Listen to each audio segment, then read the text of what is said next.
Welcome, everyone. It's Monday, March the 14th, and this is the NBA Triple Double Show. It's an edition from the Predictive Playbook that is presented by SportsMemo TV.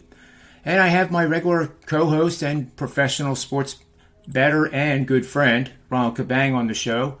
And Ronald, I don't like to boast too much, as you know, and you don't either.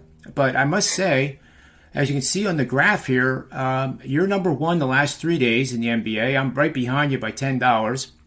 Last 7 days, you're number one. Then we have Kevin Broadus, who was on our show twice last week, filling in for you. And you guys have that package that you ran that gave 30 days each of your picks and his picks because you're running 1 and 2. So I decided to get my act together. And I'm sitting in second place right now the last 30 days with Kevin ahead of me. And good old Teddy Covers is listed on all 3 of those. He's third last 3 days. Last 7 days, he's second. And he's third last 30 days. So, some really good stuff happening on this show. And, overall, the top 4 guys are pretty good. Humbly said. Yeah. So with that, let's get right to it here. We're going to start with a game that I personally like, and I'm a little concerned about a guy named Zach LaVine, but I'm sure you have some background on that for this game. And obviously I'm talking about the Bulls, who are 4th in the Eastern Conference, taking on the Sacramento Kings, who have struggled all season. It seems like they struggle every single season. They're 13th in the Western Conference with a 24-45 record, almost twice as many losses as wins. However, against the spread, they're only 4 games under 500. The Bulls are 8 games over 500 against the number, and a near mirror image record of 41-26 straight up. The record since the turn of the calendar, Ronald, the Bulls are 18-16 straight up, 16-17-1 against the spread, 17-15-2 over under mark. So the market has priced them very well since the beginning of the year. The Kings 9-23 straight up. The only team that comes close to that is the other team out there in California. And I'm not talking about the Clippers, am I? Against the spread, 16-15-1 for 52%. Over under, again, is favoring the Kings' style of game, which is score, score, score. And how do you spell defense? 18-13-1 over under. Take it away here, Ronald. Tell us where your best bet is for this matchup. Yeah, I haven't taken anything on this game yet, but I do lean towards the Bulls and the over here. I know Lonzo's still out, Lonzo Ball. LaVine is a game-time decision here. But Caruso, he showed up and he played some solid defense. I think if LaVine plays, that'll kind of balance it out. That's why I lean towards the over here. And some of the trends that look towards the over, too, 8-2 to the over after allowing 120-plus points. 4-0 to the over as road favorites in non-conference games. On the Kings side, you have a 3-1 to the over as home dogs in non-conference games, and 16-7 to the over following a previous matchup loss. So this is a revenge game for the Kings here. And technically they do still have a shot at the play-in game. They're only the play-in rounds. They're only four and a half games behind the 10th spot here. But they do have a rough schedule coming up. They got the Bucks, Celtics, and the Suns, and the Bulls here. They also have a tough schedule coming up. Jazz, Suns, Raptors, and Bucks up next. So there's a possible look ahead there. And that's, to me, that's really the only reason I would probably stay away from the Bulls here and just lean towards the over for both teams. I think if LaVine does play for sure, the over is the look here. There's going to be a lot of offense here, and obviously no defense on the Kings side. Even if Caruso does play some lockdown defense for the period of time that he plays, he really just came back for his first game in the last one. So it could be the point where they just limit him in the second game here, and just to get his feet going a little bit, just to warm up. So I think here the Bulls Kings over is probably the better lean, but I still do lean towards the Bulls here. I do think they take care of it. I just kind of scared about the number here. A question for you. Do you think LaVine will depend on this really tough schedule coming up, that they'll more than likely rest him because of that against the Kings, a team that they should beat rather easily? Do you think that is more of a possibility that he does not play? Well, I think with Caruso back, it does give him that ability Flexibility. to sit him. Yeah, but I think here he already sat that first game with Caruso back already, so he should be rested. I think they give him a shot and let him play here, and get him to kind of make sure he's ready to go against this tough schedule coming up. Jazz, Suns, Raptors, Bucks. I mean, that's a tough schedule, and I think with him sitting out Sure that one is. game and his injury, they probably want to make sure that he's actually good to go. And this is a good game for them to do that because if they get a big lead in the beginning, they're able to sit him down, and they already get a chance to see him play an actual game live with how his injury is. So I think that he does play, to be honest. And if it turns out it to be a blowout, he plays limited minutes, which is still fine because they get to see him play. Hmm. Well, I can tell you the Bulls is leaning that way too. They're actually backed by 17-5 against the spread record when they're favored by 3.5 to 9.5 points in games played this season. And they're one of the better teams in the NBA overall as a favorite with a 27-16 against the spread record. And they've struggled here recently, having lost 5 of the last 7 games here. Mm-hmm. But note that the Bulls are 17-6-1 against the number after having lost 5 or 6 of the last 7 games. So I'm agreeing with you. I like the over, and I also like the Bulls here, at least as initial leans. Mm-hmm. Let's move on to the next one. The next game here is, we're going to save that team from California for the last one. Denver Nuggets. Now, this is a great matchup, in my opinion, because you have the 76ers, who were just annihilated by the Nets. Kevin Durant took the game to Embiid. Embiid, I think, will learn a ton from that game because KD just didn't let him do anything that he normally is able to do. And KD had that attitude because he felt that Embiid had showed them up in Brooklyn when they had that come from behind late in the fourth quarter. They won, the Sixers did. And it was a little revenge factor there that was, KD was there to win in Philly, and that was it. Mm-hmm. So now we have the Sixers struggling against the Orlando Magic last night. They were down 17 points, Ronald. I thought I was watching the Lakers there for a second. Well, I had the Magic, so I was okay with it. Well, yeah, I guess you were. You weren't even afraid in overtime. But they did eke out the win, and now they have to travel and turn right around at home at the Wells Fargo Center and take on Jokic. And Embiid matchup is going to be fun to watch. And Denver was sitting all day yesterday resting while the Sixers were playing and struggling in Orlando. I can see why this line is tight as it is. The Sixers have moved up to second place in the Eastern Conference. Nuggets are the 6th seed in the Western. But I really see these teams as evenly matched. And I just wouldn't know right now who to pick because the Sixers on back-to-back haven't been all that good. Just an 8-7 record is Denver with rest advantage on the season. But what do you see in this matchup? Yeah, I know the line from the opening number has moved towards the Nuggets here, and I think it really has to do with the Sixers' schedule and second game of back-to-back road to home, and then they played the overtime game with the Magic. And then, so obviously Embiid and Harden, I think they hit 44 minutes each, or I know both of them hit over 40 minutes each. And they have a tough schedule, a tough Eastern Conference schedule coming up here. They have the Cavs and then the Mavs in a non-conference game, then the Raptors and Heat in conference games. So this is something where, the Nuggets obviously non-conference. Do they take it as seriously as they should? Just because they're playing against another MVP candidate in Jokic, or do they sit Embiid and Harden to get ready for these 3 conference games coming up? This is a tough call. I think the line moving is telling me that someone's going to be sitting, either Harden or Embiid or even both.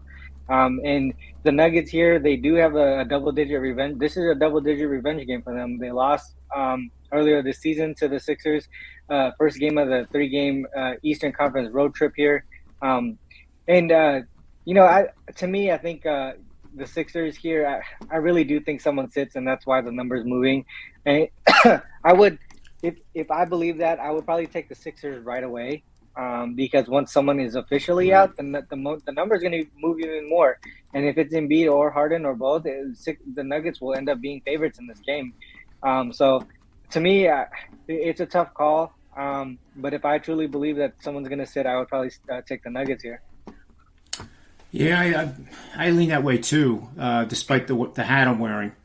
But in all seriousness, Ron, do you think?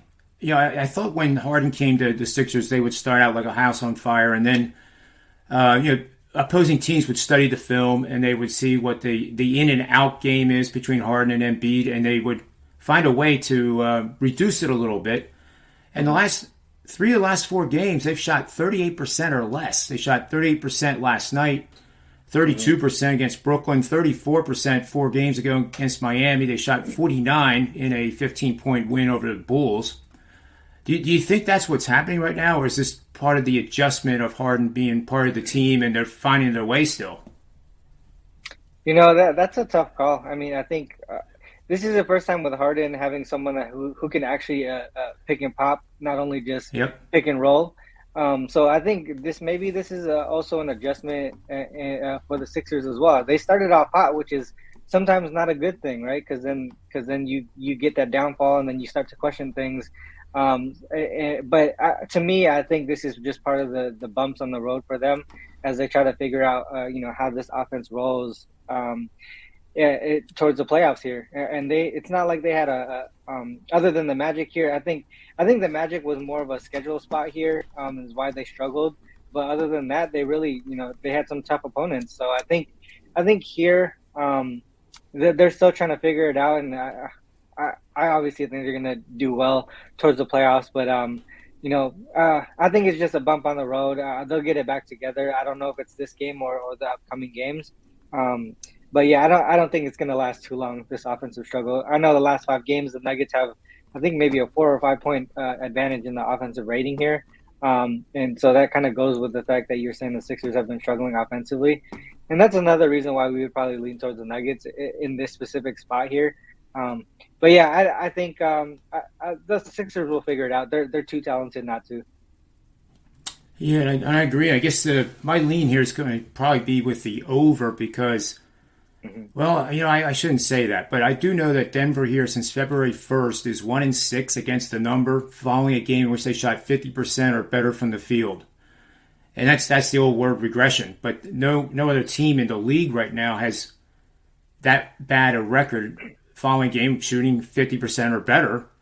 Okay. And I'm just wondering if that trend means anything. And I probably doesn't mean all that much in this matchup because it's going to be a physical battle no matter what. You're going to have 2 guys banging each other pretty hard here. And it's going to be fun to watch. But we'll get back to this game in our final segment of Best Bets. Yep. Now, it wouldn't be a show anymore if we didn't have the Lakers. My goodness gracious. Last night they got pummeled without Chris Paul, right? Yeah. Pummeled. 140 to 111. I was leaning towards the Sun, and I don't know why I didn't come through with it, but yeah, that was almost expected after a win. I mean, it was ridiculous. And then I went into the database because I realized that the Suns had scored 117 points through 3 quarters. And the Lakers scored 111 for the full game. So I thought, whoa, how often does this happen? And it actually happens a lot more than you think. There's a big number of games this year where that has happened. And the Lakers, believe it or not, are one of the contributing forces to that number. That's not the first time the Lakers have done this. And we continue to talk about them, not always bashing them, but I mean, pretty soon they're going to have to change the hashtag Lake Show to a different 4-letter word, I think, because it's really starting to stink there at the old Staples Center, if you know what I mean. I don't have a clue what to do with this game other than I would lean the Toronto Raptors, and I'll share this with you. Losing record NBA teams that scored fewer points than the opponent scored in just 3 quarters like last night, they are 11-33 straight up. 18, 25, and 1 for 50. That comes out to 58% if you're betting against them. And the over-under is about 59% because it is under has won 26 of the 44 games. That doesn't bode well for the Lakers here, and they're 9th in the Western Conference and just not getting better. It seems like the only chance they have to win is if LeBron goes off for 50. What do you think, Ronald? Are they ever going to get their act together? I think even if he does go for 50, they're still going to probably struggle. But I think this is their first matchup this season against each other. Anunoby and Flynn are out. Van Vliet is, I think he's a true game time decision, I believe, as of this morning, that from what I've seen. They are on a 3-game win streak. They just beat Jokic on the road. Fifth game of a 3-game road. Fifth game of is this their 5th game on the road? I believe. I can look it up here real quick while you're talking. I think it is. Is it? And then the Lakers too. They've had a tough schedule, right? Their second game of back-to-back road to home. That's travel involved. Third game in 4 nights. This is also a non-conference home game sandwich between 2 conference games on the road. So this is a sandwich spot for the Lakers as far as key games being conference games, because they're still in that 9th play-in spot. But to be honest, they have been pretty well in those travel spots from road to home, 10-3 against the spread. They're also 3-0 against the spread as home dogs in non-conference games. So they got something going on their side. But the fatigue, I think, is going to be an issue here. On the Raptors side, they do well against opponents on second games of back-to-back. They're 8-4 against the spread there. 16-6-1 against the spread from road to road. So I think there's a few trends going on each side here. And, to be honest, I just can't back the Lakers in this spot. I don't know if I could back. I did get the Lakers. I bet the Lakers against the Wizards, and they came out as outright winners there. But this spot here specifically, I don't know if I can back them against the Raptors team. They're on a little streak here, and they're playing. they play well on the road. I would only be able to lean towards the Raptors in this specific game. Yeah, I'm definitely with you on that, and clearly it's the Lakers defense is probably right now the worst defense in the NBA. I think you'd agree with that, at least over the last 10 games, or even the last 5 games, because they've allowed 50% shooting in 7 of the last 8 games. Mm-hmm. Just last night, Phoenix shot 57% from the field. Even the Houston Rockets shot 51% in that overtime win. It just doesn't make any sense to me, and I don't know why that group doesn't play defense. I know AD's not out there, but he would help certainly if he was able to play. But one guy's not going to fix this. Well, if they start, they continue to start LeBron at the 5. They're always going to play a fast pace, and that that gives opponents opportunity to have more chances to score. So that kind of has to go, sort of with the opponent scoring a lot more points. Yeah, I agree 100%. Let's move on to our best bets for the show, Ronald. I'll let you start out with your thoughts here on a best bet, and then I'll follow up. Yeah. Well, I think I'm gonna cross off this Lakers-Raptors game. Full transparency, I haven't bet anything yet. I did bet one game, but it's not one of the ones that we talked about.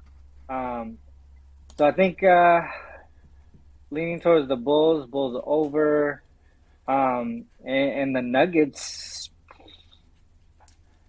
would be another play. So those 3 would be my leans here. I would say if you agree with any of those, we would probably can go with those as our best bets for this day. Yeah, I like the Bulls. And I'll choose the Bulls over the over in that game as well. I just think the Bulls will take care of business. They have been losing of late, so there's a sense of urgency here. Yeah. But your strategy was excellent, because betting it now, given the unknown status of Levine, that line's going to continue to move. But if he is playing, that line could reverse real quick. So if you can get it at -2, 2.5 right now, I think that is an extraordinarily good price. Mm-hmm. So we'll make the Bulls our best bet for the show here Monday, March 14th. Ronald, thank you for being part of this show. And people, get over to SportsMemo.com. Kevin Broadus and Ronald Cabang, and humbly said myself, are running pretty darn hot in the NBA. And we have special packages over there. They can be tied into March Madness. And March Madness is one of my favorite times of the year. It just seems like I get, I have the horseshoe in the right spot. That's what I'm trying to say. I don't want to irritate the betting gods to save my life right now. But anyway, do that. You'll be glad you did. You'll learn a ton of handicapping information from all three of us. And until tomorrow for the next edition of the NBA Triple Double, remember two things. Bet with your head, never over it, and may all the wins be yours.